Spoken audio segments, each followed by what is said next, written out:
امام راضی نے لکھا ہے کہ حضرت موسیٰ کلیم اللہ علیہ السلام نے تورات کی تختیوں کے اندر ایک امت کا ذکر پڑھا کہ جو امت گناہ کا ارادہ کرے گی تو گناہ لکھا نہیں جائے گا جب تک کر نہ لے، اور نیکی کا ارادہ کرے گی تو رب ان کی نیکی لکھ دے گا، اور جب وہ کر لے گی تو اللہ 10 گنا اجر عطا کرے گا۔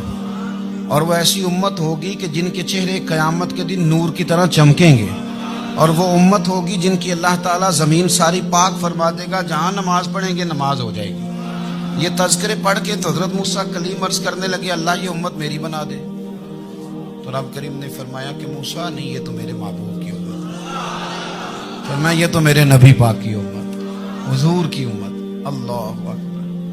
حضرت موسیٰ معمولی آدمی نہیں، وہ جلیل القدر پیغمبر ہیں جن کا قرآن کے ہر سپارے میں تذکرہ ہے، کہیں واضح طور پہ کہیں اشارتاً، ہر پارے میں۔ اور حضرت موسیٰ اللہ کے وہ نبی ہیں جو رب سے ڈائریکٹ باتیں کریں کوہ طور۔ کہا اے موسیٰ یہ امت تو میرے نبی کی ہے۔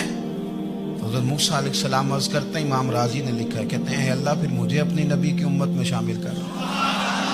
او یار ہمیں لوگ کہتے ہیں میلاد نہ مناؤ، جس امت میں آنے کے لیے حضرت موسیٰ نے دعا مانگی، جس محبوب کی غلامی کے لیے، ہمیں تو دعا بھی کوئی نہیں مانگنی پڑی، اللہ نے فضل سے ہی مدینے والے کا غلام بنا۔